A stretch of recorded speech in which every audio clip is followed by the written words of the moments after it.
Los hijos de Dios, dijo Jesucristo, y yo les doy vida eterna y no perecerán jamás. El Señor es el que transforma y convierte. Por eso es que dependemos de Él y clamamos para que toque tu vida. No es un velo del templo, es el velo de nuestro propio corazón.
Es un gran gozo para mí el hecho de que ustedes y sus pastores me hayan invitado a compartir con los jóvenes en estos días de campamento. Ha sido un motivo de gozo para mi esposa y para mí, y agradecemos de verdad todas las atenciones que ustedes nos han dispensado uno por uno. Gracias, hermanos. No sabemos, creemos que vamos a llegar con unas cuantas libritas más, República Dominicana, pero el Señor nos ayudará a deshacernos de ella, ¿verdad que sí? Pero siempre que los veo, pues me lleno de gozo, me llena de alegría verlos, me llena de mucha alegría verlos. Y en su misericordia, pues el Señor nos ha concedido también, quería decirles, ¿verdad?, que oren por eso, pues que ya próximamente tendremos un nieto más en casa, una nieta, un nieto varón, se llama Santiago, ya le pusieron nombre, no me dejaron. Yo quería que le pusieran mi nombre para perpetuarme, pero no hubo forma. Y los padres son los padres, ¿verdad? Hay que dejar que ellos sean los que críen sus hijos. Así es que si se llama Santiago, oren porque todo salga bien, hermanos. Vamos a orar para presentarnos al Señor. Padre que estás en los cielos, gracias, Señor, por tu palabra. Gracias por haber entregado a Jesucristo por nosotros. Porque ¿de qué otra manera? ¿De qué otra forma hubiésemos podido nosotros ser salvos? De no haber sido porque tú te entregaste por nuestros pecados. Ayúdanos a traer tu palabra con gracia, a hablar de ti, de ti. Tú eres nuestro tema, Señor. Tú eres el centro de nuestra predicación. ¿De qué hablaremos, Señor? Ayúdanos a mostrarte. En este tiempo que hemos tenido de la cena del Señor, gracias, Padre. En Jesús. Amén. Doy muchas gracias al Señor porque no sabía que tenían la cena del Señor en el día de hoy, pero aún así, el tema que traigo ante ustedes hoy tiene por título ¿Quién es Jesucristo? Y el Señor Jesucristo, cuando instituyó la cena del Señor, dijo: haced esto en memoria de mí. Acuérdense de mí. Y en el siglo XIX se puso de moda en Estados Unidos entre los cristianos hacer viajes turísticos, digámoslo así, para ver predicadores en Inglaterra. Algunos querían ir a ver a Spurgeon, pero Spurgeon no predicaba en esa mañana, así que aprovecharon para ir a ver a otro famosísimo predicador, excelente. Cuando estos hermanos salieron de esa predicación, dijeron: wow, qué tremendo predicador, qué maravilloso.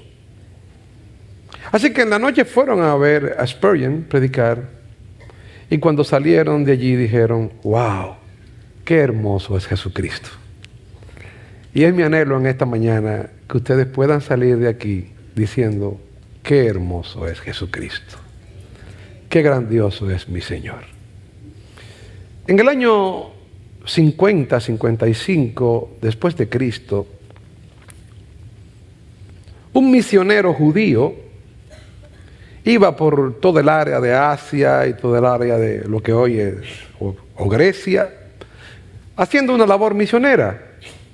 Salió de la ciudad de Antioquía e iba por su pueblo, que era el pueblo de Tarso, la ciudad de Tarso, Derbe, Listra. Iba por Iconio, pasó por ciudades que tenían los nombres de los familiares de Alejandro Magno. Pasó por la ciudad de Tesalónica, que era el nombre de la hermana de Alejandro Magno. Pasó por la ciudad de Filipos, que tenía el nombre del papá de Alejandro Magno, que era Felipe de Macedonia. Y luego llegó este apóstol a una ciudad que tiene algo así como un istmo, que es casi como un canal que conecta prácticamente dos mares. Solamente había que transitar un pequeño pedazo, aunque creo que en el día de hoy ya lo han dragado de tal manera que se puede pasar como el canal de Panamá. Y era la ciudad de Corinto. La ciudad de Corinto era una ciudad donde pasaba todo el mundo. Mucha gente de muchos lugares pasaba por ella. Pero tenía la particularidad, como ciudad griega, de que los corintios se sentían sumamente orgullosos de los pensadores que ellos habían dado al mundo. Para algunos, dicen que Platón fue a preguntarle a los oráculos quién era el hombre más sabio del mundo, Sócrates, perdón, y el oráculo dijo: Sócrates es el hombre más sabio del mundo. De ahí la frase que dice Sócrates: yo solo sé que nada sé. Yo solo sé que nada sé. La repite Platón: yo solo sé que no sé nada. Se quedó ruborizado al pensar que él podía ser el hombre más sabio del mundo. Y los griegos llegaron a asimilar gran parte de esa filosofía de pensamiento de los filósofos griegos. Están desde los tiempos de Heráclito, Heródoto. Vemos también hombres famosos, famosísimos, nombres que todavía suenan hoy, como el que acabo de mencionar, el de Sócrates, Platón, Aristóteles, Genofonte de Colofón, muchísimos más, que eran discípulos de otros. Y los griegos básicamente estaban sumamente entusiasmados con el tema de los pensamientos y la filosofía. El apóstol Pablo quería estar seguro de que ellos no lo vayan a confundir o lo fueran a confundir con un filósofo del mundo, con un filósofo que viera en la razón, en el pensamiento, la fuente de todo conocimiento y toda verdad. Y existía dentro de los filósofos un grupo que tenía el nombre de sofistas. Los sofistas eran básicamente una especie de pensadores que se encargaban de enseñar retórica, dado el hecho de que ya existía la política en Grecia y la democracia en Grecia, de cómo discutir, de cómo hablar bien. Para el sofista lo importante no era la verdad, Para el sofista lo importante era ganar la discusión, buscar la manera de ganar la discusión. Y Pablo dice a los Corintios, en 1 Corintios capítulo 2, versículo 1, así que hermanos, cuando fui a vosotros, no fui con excelencia de palabras o de sabiduría de los hombres, sino que estuve entre vosotros con mucha debilidad y temor y temblor, para que ni mi palabra ni mi predicación fuese con palabras persuasivas de humana sabiduría, para que vuestra fe no esté fundada en la sabiduría de los hombres, sino en el poder de Dios. Así que me propuse no saber entre vosotros cosa alguna que Jesucristo y este crucificado.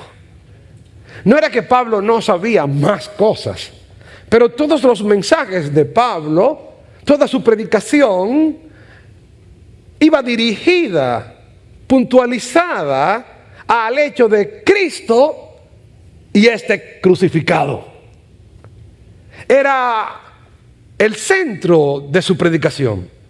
Cuando Pablo tiene que enfrentar problemas familiares, cuando tiene que enfrentar discusiones y tratos indebidos entre cónyuges, él apela a Cristo crucificado.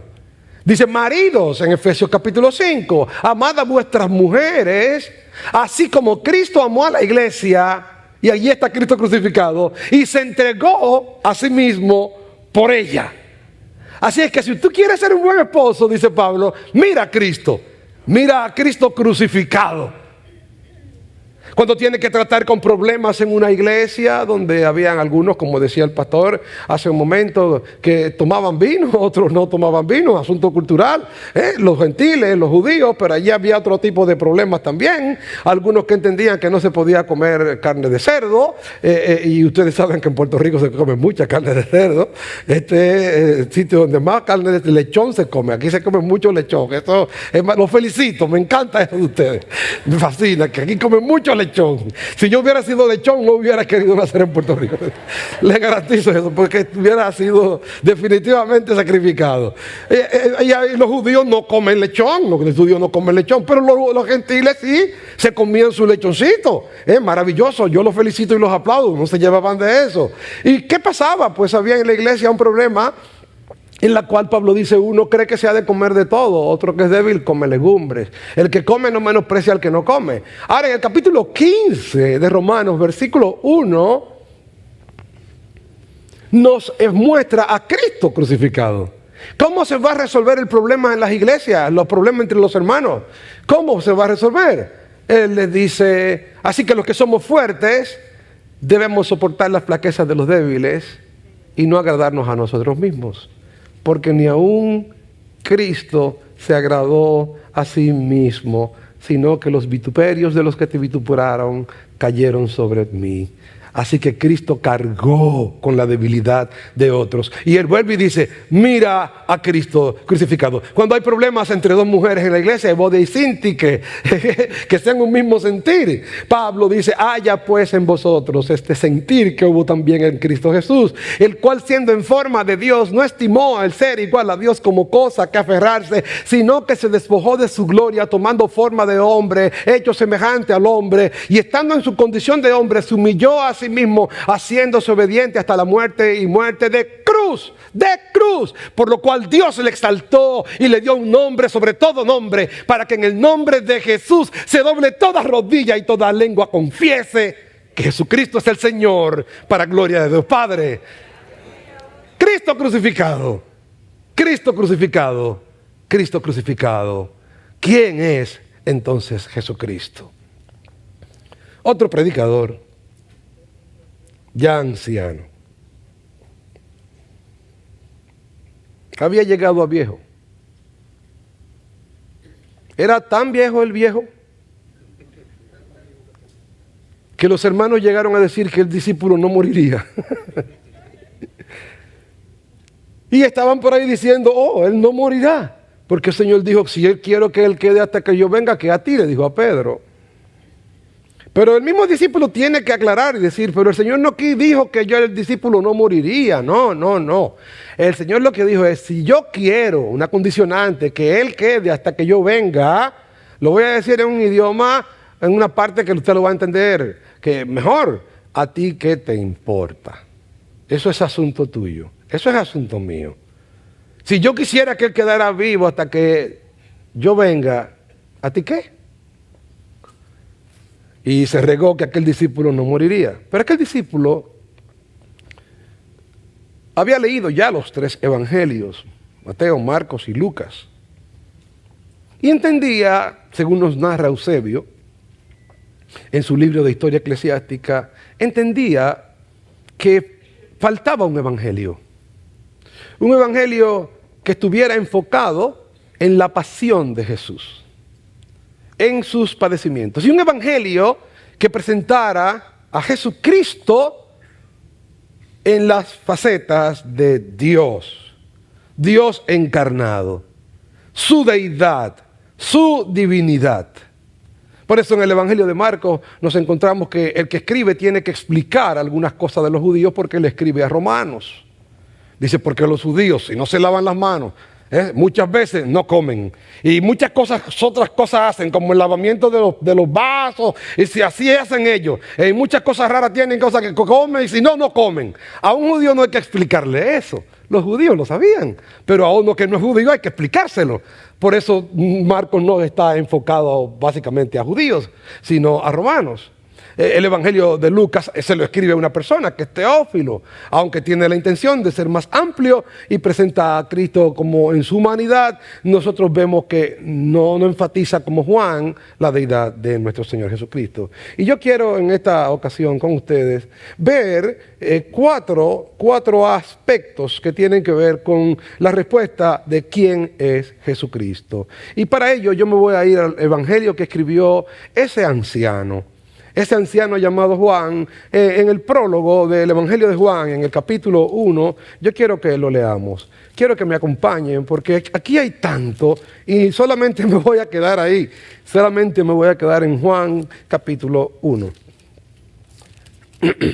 Nos dice allí, en el principio era el Verbo, y el Verbo era con Dios, y el Verbo era Dios. Este era en el principio con Dios. Todas las cosas por Él fueron hechas, y sin Él nada de lo que ha sido hecho fue hecho. En Él estaba la vida, y la vida era la luz de los hombres. La luz en las tinieblas resplandece, y las tinieblas no prevalecieron contra ella. Hubo un hombre enviado de Dios, el cual se llamaba Juan. Este vino por testimonio para que diese testimonio de la luz a fin de que todos creyesen por él. No era él la luz, sino para que diese testimonio de la luz.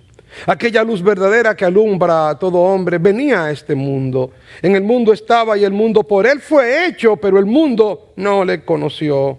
A los suyos vino y los suyos no les recibieron, mas a todos los que les recibieron, a los que creen en su nombre, les dio potestad de ser hechos hijos de Dios, los cuales no son engendrados de sangre, ni de voluntad de carne, ni de voluntad de varón, sino de Dios. Y aquel Verbo se hizo carne y habitó entre nosotros, y vimos su gloria, gloria como del unigénito del Padre, lleno de gracia y de verdad.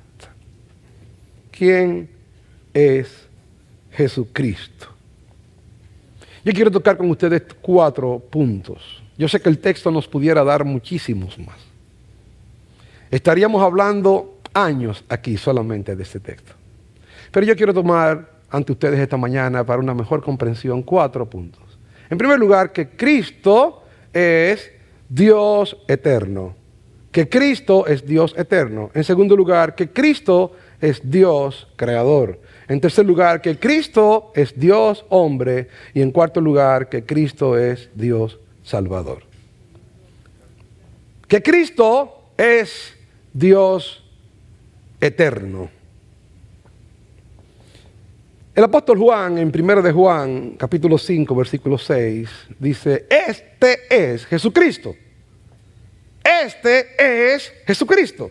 Así que su intención siempre es presentar, este es Jesucristo. Este es. Porque lo que tú pienses de Jesucristo no es lo que tú puedas pensar de cualquier político o de cualquier personaje famoso de la historia. Lo que tú creas y pienses de Jesucristo va a ser determinante para tu vida aquí y para la eternidad. Está en juego tu vida, lo que tú creas de Cristo. Y así que Juan empieza presentando lo que es el logos de Dios. Dice, en el principio era el verbo, y el verbo era con Dios, y el verbo era Dios. Cuando nosotros leemos la palabra verbo, que es la palabra que vemos aquí, y la palabra principio, llegamos a pensar que principio es el comienzo de algo. Y llegamos a pensar que verbo es aquella palabra que acompaña al sustantivo, al pronombre, al nombre, al pronombre, y que indica acción. Así que amar, comer, besar, eso es verbo. Pero no es así. En el término griego yo tengo que trasladarme a la manera en la cual los griegos pensaban de la palabra logos, de la palabra verbo. Así dice en griego. En el principio era el logo. Y tengo que pensar en lo que significa la palabra principio. La palabra principio es la palabra griega arge. Esta palabra arge, en verdad, a lo que se está refiriendo es a la materia, a lo existente, a todo aquello que es creado, que no es Dios. Todo aquello que es lo material, lo existente, sean ángeles, principados, potestades, las estrellas, el mar, el agua, el aire, la vida, todo lo que existe es el arjé. Lo que llaman algunos el Big Bang, ¿no? Lo que algunos llaman aquella explosión. No. La Biblia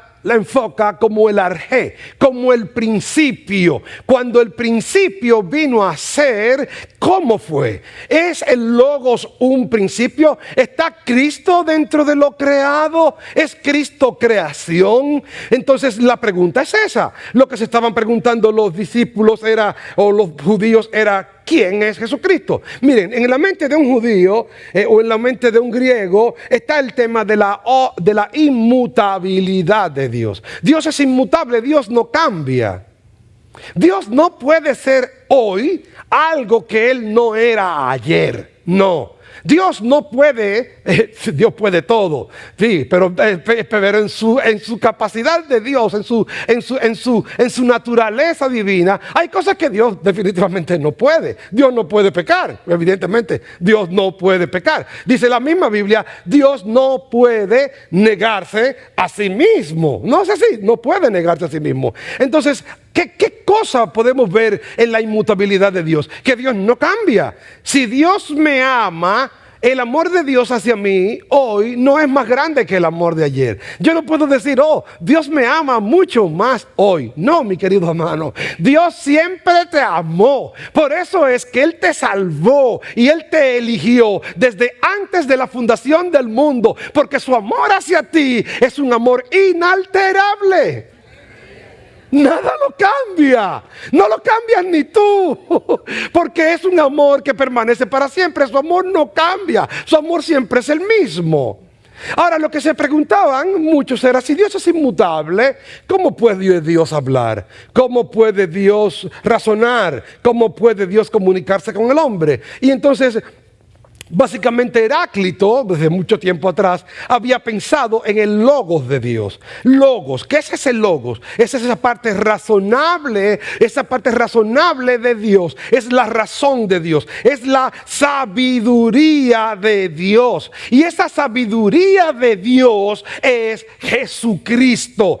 Por eso, cuando un judío también veía estas palabras, en el principio era el logos, y el logo era con Dios, y el logo era Dios, pensaba también en Proverbios capítulo 8 versículo 12. Dice, yo, la sabiduría, habito en la cordura. Ahora, tú vas al versículo 22, dice, Jehová me poseía. ¿Dónde dice aquí? A ver, ¿dónde dice? Jehová me poseía en el principio. En el principio era el logos. Pero ya cuando el principio vino a ser, ya el logos estaba en Dios. Jehová me poseía en el principio. Ya de antiguo, antes de sus obras, eternamente, tuve el principado. Aquí está la palabra arjé, príncipe, principal, principio, antes de la tierra. Indiscutiblemente nosotros nos damos cuenta, evidentemente, que Él se está refiriendo refiriendo a la persona de nuestro Señor Jesucristo. Y dice allí también que era su delicia. Las palabras que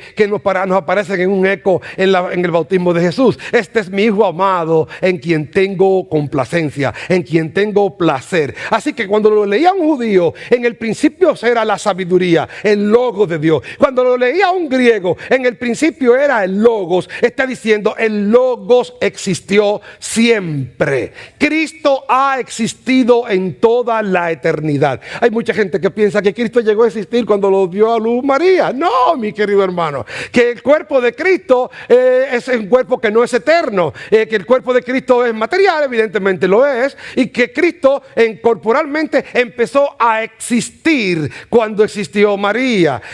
Pero déjenme decir lo siguiente: Cristo siempre ha existido. Cristo es 100% hombre, Cristo es 100% Dios, su cuerpo es Dios. Y nos dice el apóstol Pedro, sabiendo que fuisteis rescatados de vuestra vana manera de vivir, no con oro, plata o piedra preciosa o cosas semejantes, sino con la sangre de nuestro Señor Jesucristo, como de un cordero sin mancha y sin contaminación.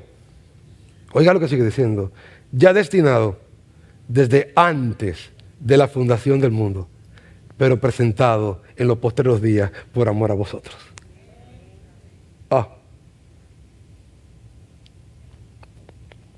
¿Cuándo existió el Cordero? Antes de la fundación del mundo. Dios no tiene planes B. Dios sabía que habría una caída. No fue que aquel día el diablo sorprendió a Dios y dijo, ¿quién morirá por los hombres? ¿Qué hacemos? ¿Cómo? Y apareció Cristo, yo moriré. No, ya estaba dentro de los planes de Dios desde antes de la fundación del mundo. Dios, Cristo es Dios eterno. En Él no hay principio. Y con lo que quiere decir Juan es lo siguiente, y lo voy a decir de una manera invertida. Cuando el principio vino a ser, cuando las cosas empezaron a existir, ya el Logos era. Él no es creación, Él es creador. Así que, hermanos, piensen esto.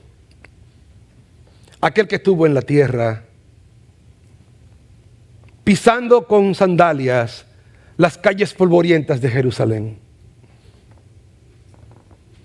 Aquel que creó el hierro, permitió que clavos de hierro atravesasen su cuerpo. Aquel que creó las plantas, permitió que troncos de madera de plantas soportaran su cuerpo.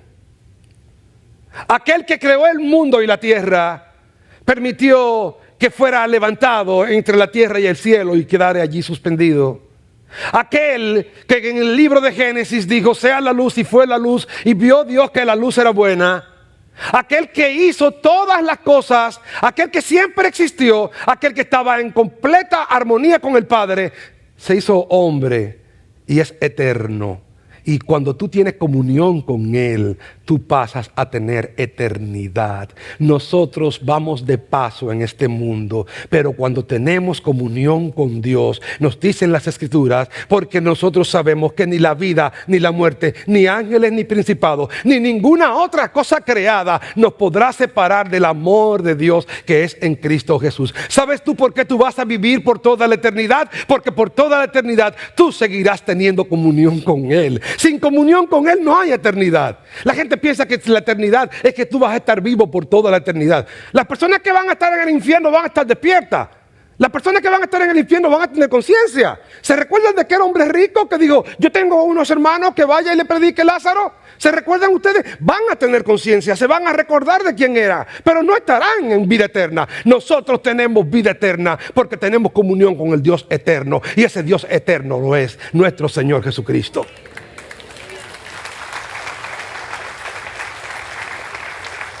En segundo lugar, Jesucristo es Dios creador. Jesucristo es Dios creador.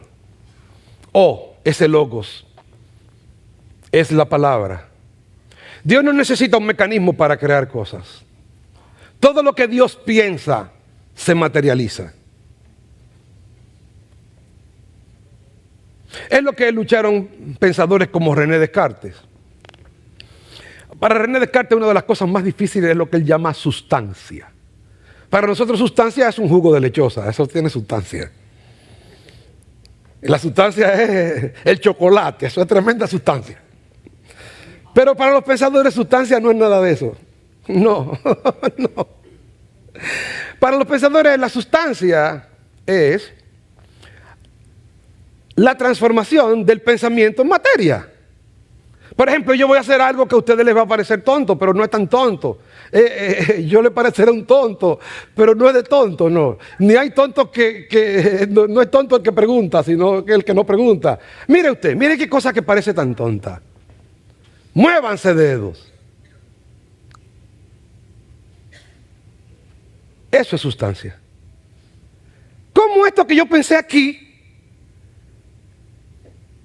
se transformó aquí? ¿Cómo llegó?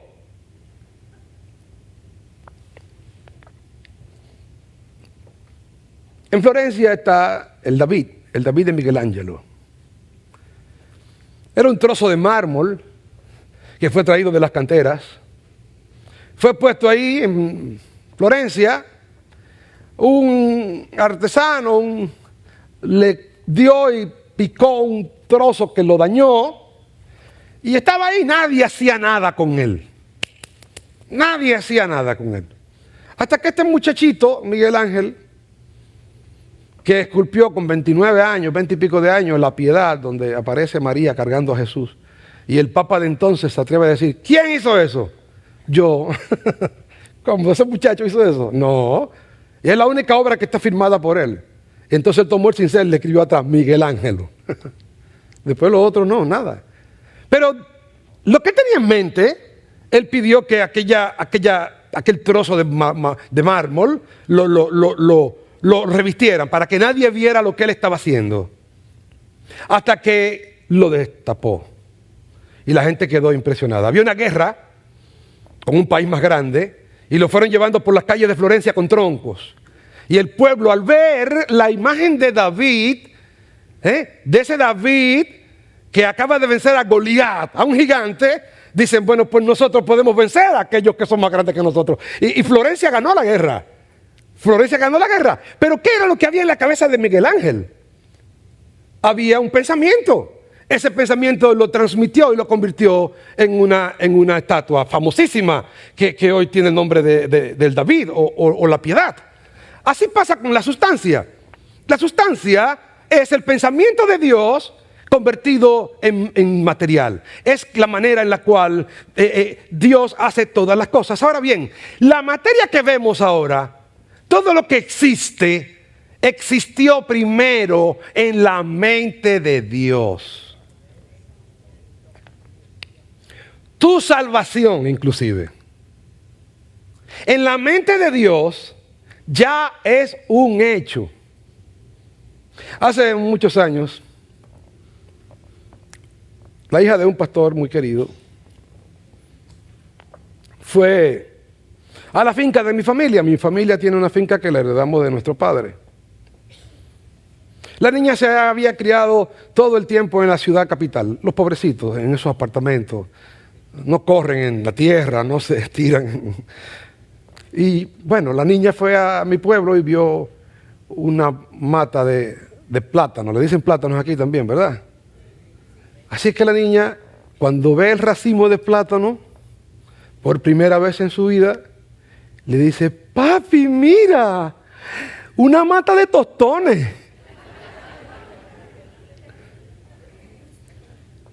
¿Sabes qué? Ya Dios te ve a ti como el tostón hecho. Porque para Dios no existe ese tiempo que nosotros estamos ajustados. No, ya para Dios lo que Él iba a hacer contigo ya Él lo hizo. Tú lo puedes dar por seguro. Por eso dice la Biblia, por gracia son salvos. No dice seréis salvos, dice ustedes son salvos por gracia. Ya lo que Dios tenía planificado hacer contigo lo hizo desde antes de la fundación del mundo. Lo puedes dar por seguro. Lo que va ocurriendo en este mundo, ya todo está en los planes de Dios. No cae un pajarillo al suelo sin la voluntad de nuestro Padre que está en los cielos. Por lo tanto, todas las cosas que existen han sido creadas por Jesucristo. Jesucristo es el creador del mundo, el creador del universo, y siendo quien Él es, Él mismo se sometió y se hizo carne y habitó entre nosotros y vimos su gloria, gloria como del unigénito del Padre, lleno de gracia y de verdad. Jesucristo. Mire usted lo que dice Colosenses capítulo 1 versículo 16. Mire, esto es, como dice, estoy haciendo cremita. Mire, porque en Él fueron creadas todas las cosas. Las que hay en los cielos, las que hay en la tierra, visibles, invisibles, sean tronos, sean dominios, sean principados, sean potestades, todo fue creado por medio de Él y para Él. Y Él es antes, no después. Él es antes de todas las cosas. Y todas las cosas en Él subsisten. Ese es Jesucristo. Ese es Jesucristo. Él creó todo. Él lo hizo todo. Y el universo se sostiene por el soplido, porque Él sopla, porque Él lo sostiene, porque en Él todas las cosas en Él subsisten. Como dice Pablo mencionando Erato de Soler, porque en Él estamos y nos movemos y somos. Nosotros estamos en Cristo, vivimos por Cristo, somos para Cristo y el mundo entero es de Él. De Él. Así que Él es el creador de todo, el hacedor de todo, el que hizo el hombre a su imagen y semejanza. Dice James Montgomery Boyce que hay preguntas que nos hacemos en la niñez, pero que cuando crecemos, ellas también crecen con nosotros. Mami, ¿por qué? Mami, ¿por qué? Papi, ¿por qué? Papi, ¿quién hizo el mundo? Mami, ¿quién hizo ese río? Dios. Algunos dicen, pero la pregunta sigue ahí. ¿Quién hizo el mundo? Dios. ¿Para qué lo hizo, mami? Y ahí viene la pregunta, ¿para qué? Los pensadores del mundo, los existencialistas y los no existencialistas, entienden como Sartre que la vida no tiene sentido y que tú a la vida le das tu sentido. Entienden que si no hay libertad absoluta, no hay libertad. Por eso vieron ustedes lo que vieron en los Juegos Olímpicos de París. Libertad total para ellos, ese libertinaje. Sin trabas, no hay libertad, si no hay una libertad completa. Así que esas preguntas siguen creciendo con nosotros. Y Cristo es Dios creador. ¿Y para qué nos creó? Nos creó para sí. Nos creó para Él. Nos creó para su propia gloria. Así es. Siempre fue la intención de Dios morar en medio de nosotros, en carne de hombre. ¿Cómo? Sí. ¿Cuál es el nombre de Jesús? Y llamará su nombre Emmanuel, que traducido es Dios con nosotros. Moisés, Señor, si tú no vas conmigo, no me mandes, no quiero. Así que la mayor bendición que un ser humano puede tener es Dios con él. El Dios creador con él, el Dios creador en él. Y mira lo que dice Apocalipsis 21:3. Allí está nuestra meta, el camino hacia donde vamos. Y oí una gran voz del cielo que decía: he aquí el tabernáculo de Dios con los hombres, y Él morará con ellos. Ellos serán su pueblo, y Dios mismo estará con ellos como su Dios. He aquí la razón por la cual nosotros fuimos creados. Fuimos creados para vivir en medio de Dios y Dios vivir en medio de nosotros. Por eso la iglesia es tan maravillosa, porque la iglesia es un trocito del cielo en la tierra. Y venimos aquí a adorarle, a bendecirle, a exaltar su nombre. Estamos practicando lo que haremos por toda la eternidad. Disfrútalo. Es de Dios. En tercer lugar, Jesucristo es Dios hombre. En primer lugar, que yo dije que Jesucristo es Dios, ¿qué? Vamos, como si fuera una escuela dominical. Vamos. Primero, Dios eterno. Él es antes que toda la cosa. Segundo, Dios creador. Tercero, Dios hombre. Jesucristo es Dios hombre. Y esto se lo pone a uno más difícil, porque han habido muchas controversias teológicas respecto a Jesucristo como Dios hombre. Que si Él nació sin pecado, Él nació sin pecado, pero algunos dicen, bueno, para que nazca sin pecado, tiene María que ser sin pecado. Y ahí viene la teología de la Inmaculada Concepción. Un teólogo del año 1100 llamado Bernardo de Claraval, que compuso un himno muy hermoso. Si alguno lo quiere escuchar, que a mí me encanta, es uno de mis preferidos, tiene el nombre de Cabeza Ensangrentada. Si lo pueden oír en algún momento dado, escúchenlo. Es excelente. Él no es tan mencionado en la Iglesia Católica, aunque fue el mayor teólogo de la Edad Media, antes de Tomás de Aquino. Ese mayor teólogo no lo mencionan tanto, porque él no creía en la Inmaculada Concepción de María. Porque él decía, entonces si María es inmaculada, entonces tenían que ser inmaculados los padres de María también, y también los abuelos, los bisabuelos, los tatarabuelos, hasta que lleguemos a ¿dónde? A donde Adán.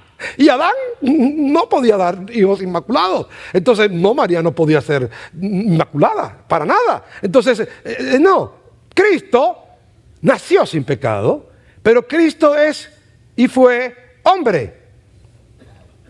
Y como hombre, sufrió. Y tenía que hacerlo así para poder interceder por nosotros. Es la coherencia de Dios. La coherencia de Dios es que Dios crea al hombre, y ese hombre que se encuentra hoy en una desgracia, en la desgracia de estar separado de Dios, Él viene y de manera voluntaria se somete a sufrir y a padecer los dolores nuestros. Dios se hace hombre, y al hacerse Dios hombre, tú puedes clamar a Él entendiendo que Él te comprende. Él sabe lo que es la pobreza, porque Él no nació en el palacio de Pilatos, ni en el palacio de Herodes, ni en el palacio de Augusto César. Él nació en un hogar muy humilde.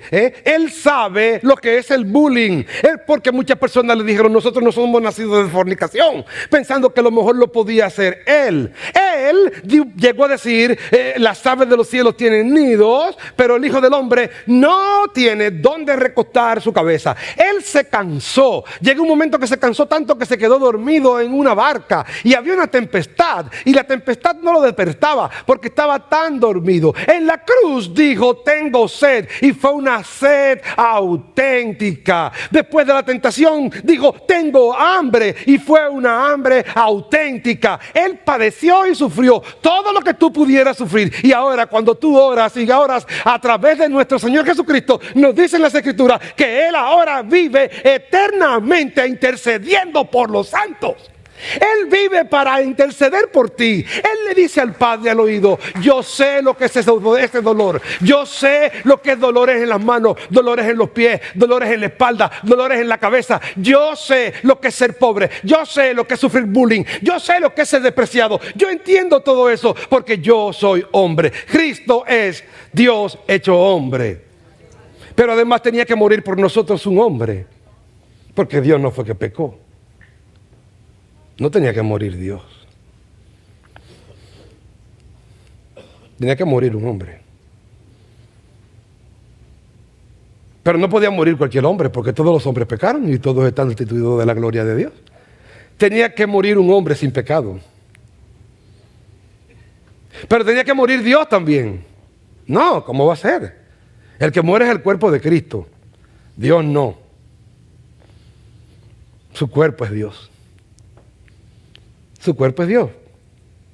¿Por qué? ¿Qué nos dice el versículo 14? Vamos allí.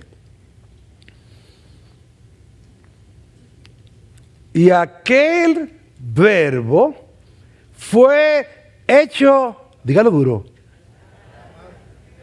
Pues si el verbo se hizo carne, la carne es verbo. ¿Sí? ¿Voy bien? ¿Voy bien en mi silogismo? Ajá. Aquel verbo se hizo carne. Entonces la carne es verbo. Bien. Pero aquí dice que el verbo era Dios. Pues entonces la carne de Cristo es Dios. Increíble. Eso es absurdo. Como dice Tertuliano, claro, necesito fe. Creo porque es absurdo. Eso no lo puede creer un hombre común y corriente. Para alguien creer esto, necesita la gracia de Dios, el poder de Dios que abra sus ojos para poder ver lo hermoso que es Jesucristo, lo grandioso que es. En último lugar, en primer lugar, ¿qué fue lo que dije? Jesucristo es Dios. Segundo, Dios. Tercero, Dios. En cuarto lugar, Dios Salvador. Jesucristo dice, a los suyos vino y los suyos no le recibieron. Mas a todos los que le recibieron, a los que creen en su nombre, les dio la potestad de ser llamados, de ser hechos hijos de Dios. Por lo tanto, los que no han creído en Él, no son hijos de Dios. Son criaturas de Dios, sí. En cierto sentido son hijos. Bueno, toda la creación es hija de Dios. En cierto sentido. Pero con los privilegios de hijo, solamente lo tienen los creyentes. Imagínate. Cristo es el único hijo de Dios. Dios no tiene más hijos.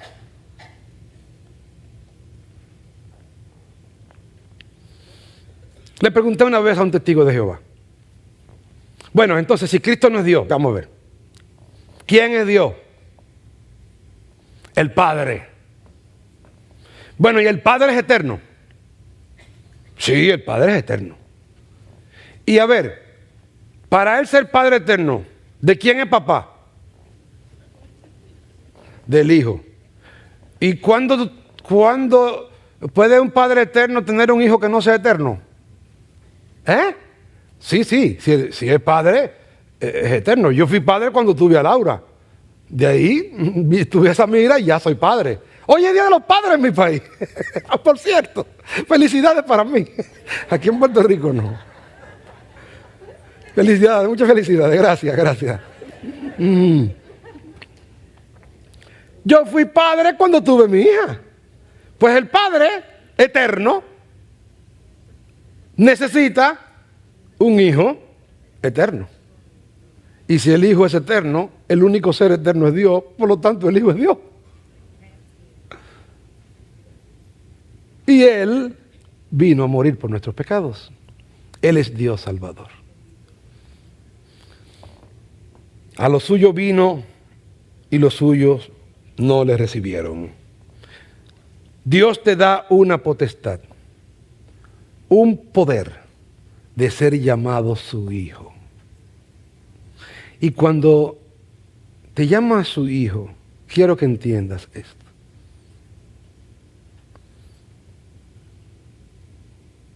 Si hay alguien que tú amas más que a ti, es a tu hijo.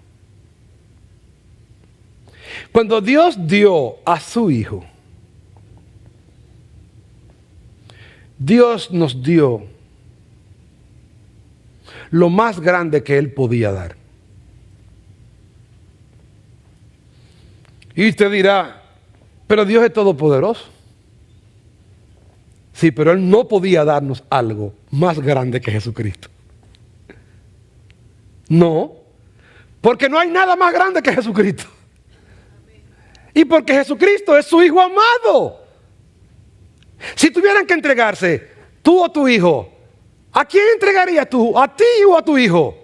Yo creo que yo. Pues el Padre entregó, no Él solamente, el Padre entregó a su Hijo. Él te ama tanto, tanto que Él entregó por ti lo más grande que Él podía entregar a su Hijo, que en la cruz tuvo que clamar y decir: Dios mío, ¿por qué me has desamparado? No es que el Padre lo desamparó, pero la percepción de hombre lo hizo sentir que el Padre lo desamparaba, porque Él mismo dice: por esto me ama el Padre, porque yo hago siempre lo que a Él le agrada. ¡Wow! Jesucristo es Dios eterno, Dios creador, Dios hombre, Dios salvador. Por lo tanto, creyente que has tomado hoy la cena del Señor y has dicho: oh Señor, yo soy tuyo y tú eres mío. Lo tienes todo, estás completo en Él. Tienes lo más grande que Dios puede dar. Pero algunos que están aquí en esta mañana, que aún vienen a la iglesia de Glenview o lo ven por las vías del internet, quiero hacerles pensar que si Dios se hizo hombre y Él tuvo que venir a salvarnos, es porque no había ningún recurso humano por el cual nosotros nos pudiéramos salvar. Tuvo que hacerlo Dios. Tuvo que entregarse Dios. Y entregándose Dios mismo, nosotros hoy tenemos vida eterna. Que fuiste creado para Él. Y como dijo Agustín de Hipona, nos hiciste Señor para ti. Y nuestras almas están inquietas hasta que encuentran reposo en ti. Has corrido mucho, pero Dios te ha perseguido. Dios ha ido detrás de ti. Él dice: nadie subió al cielo, yo descendí del cielo. Nadie fue a buscar a Cristo y le tocó la puerta: miren, necesitamos un Salvador, baja. No. Nadie subió al cielo. Yo vine del cielo. Y Él vino del cielo a buscarte, a morir por ti. Y quiere que tú, y anhela que tú, te arrepientas de tus pecados y le aceptes como su Señor y Salvador. ¿Quién es Jesucristo? Jesucristo lo es todo. Vive para Él, disfruta de Él y glorifica su nombre. Amén. Vamos a orar. Amante Padre, qué hermoso es Jesucristo. Qué grande eres tú, oh Señor. Por eso los 24 ancianos quitan sus coronas de las cabezas y las lanzan a los pies del Cordero y diciendo: solo tú eres digno, oh Señor, de toda gloria, honra. Tú eres el único digno de todo honor, porque tú nos hiciste para Dios un pueblo, Señor, de gente santa. Con tu sangre nos has lavado, nos has vestido, Señor, y nos has traído a ti en santidad, por amor a tu nombre, Señor. Te pedimos, Padre, que nos dé las fuerzas para llegar, si llegamos al final de nuestra respiración y vida en este mundo, glorificándote a ti, viviendo para ti. Te pedimos, Señor, que aquellos que aún no han venido a tus pies, tú los traigas en arrepentimiento y fe. Gracias por esta congregación. En el nombre de Jesús. Amén. Muchas gracias, hermanos. Antes de irnos, la palabra ha sido predicada. Y quisiéramos hacer un llamado en este momento, ¿verdad? La palabra claramente dice que todos, ¿verdad? Por causa del pecado hemos pecado. Por causa de Adán que pecó, esa naturaleza caída. Todos los seres humanos nacen así y todos pecan. Dice la Biblia que justo no hay ni uno solo. Jesucristo, como escuchamos, es Dios, es el eterno, es el creador, ¿verdad? Es hombre, pero también es el Salvador. Él mismo dijo que Él es el camino, la verdad y la vida, y que nadie viene al Padre sino por Él. No hay otro camino.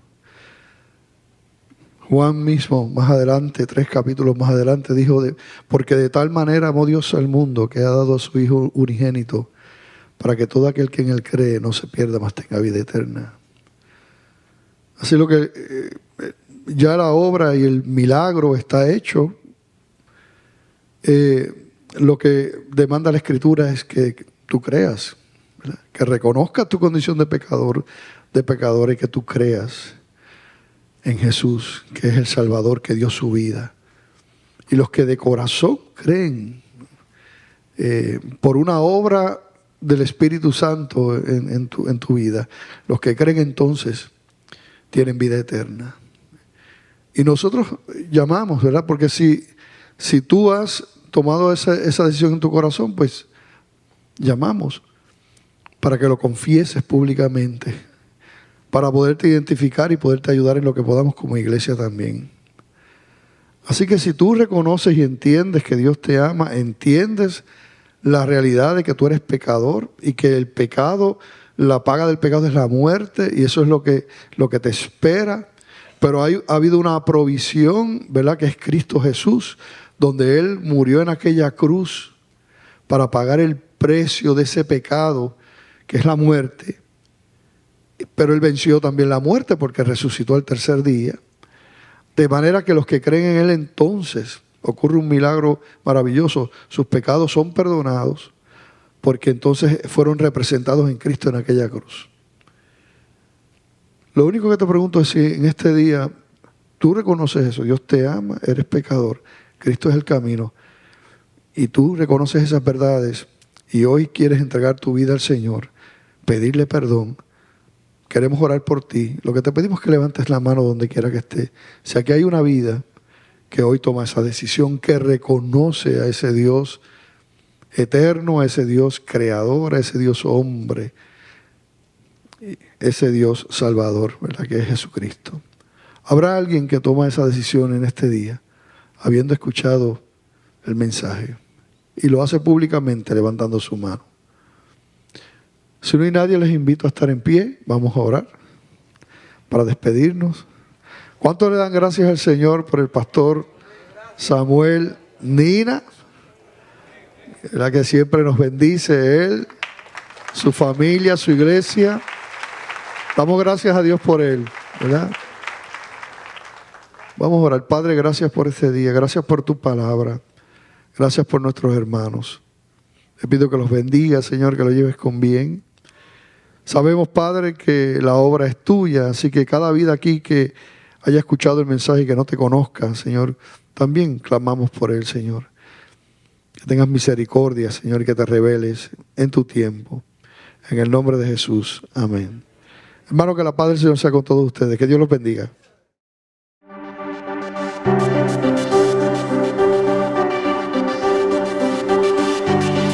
Los hijos de Dios, dijo Jesucristo, y yo les doy vida eterna y no perecerán jamás. El Señor es el que transforma y convierte. Por eso es que dependemos de Él y clamamos para que toque tu vida. No es un velo del templo, es el velo de nuestro propio corazón.